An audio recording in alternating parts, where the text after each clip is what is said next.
الرئيس الجديد رئيس مصر ما بعد الثورة المفروض ان هو ينظر الى ملف الاقباط باي شكل؟ باي شكل.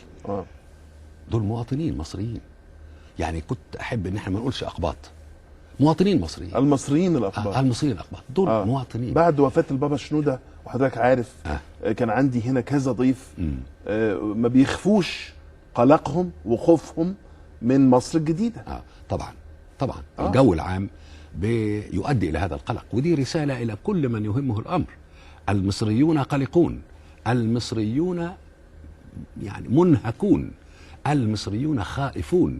فلا يصح الضرب على هذا الوتر، انما ضروري ان تأخذوا في الاعتبار انه المصري خائف على مصر وعلى الاطار الفكري لمصر والمسيرة المصرية الى الامام، والمشاكل اللي احنا اللي عندنا في مصر، وهي مشاكل زي ما قلت اكثر من مرة مع الاسف تكرار، انه كل ملفات مصر تحتاج الى اعادة نظر والى تغيير حقيقي، اي تغيير ثوري وشيء حكم بطريقة جديدة. وسيكون الفرق بين اللي فات واللي جاي هو سوء إدارة الحكم، هو الفرق بين سوء إدارة الحكم وحسن إدارة الحكم.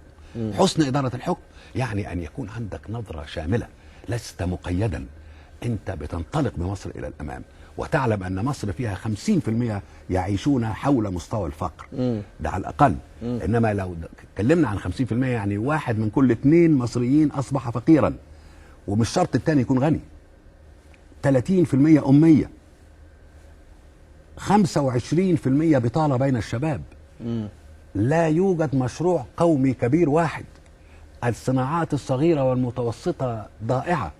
ملف التعليم، مخرجات التعليم لا علاقة لها بالعصر نهائيا. مش بس لا علاقة لها بالعصر، ده لا علاقة لها حتى بالعالم العربي.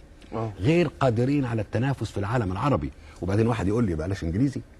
ده نجاح كل الجنسيات العربية في الحصول على الوظائف، في الحصول على فرص العمل، هو أنهم يجيدون لغة أخرى بالإضافة إلى العربية. صحيح. وتعلموا تعليما سليما، تعليما متينا.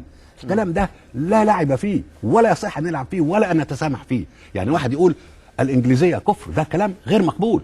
هذا كلام ضد الروح المصرية، ضد العصر، ضد الزمن، بل ضد الدين.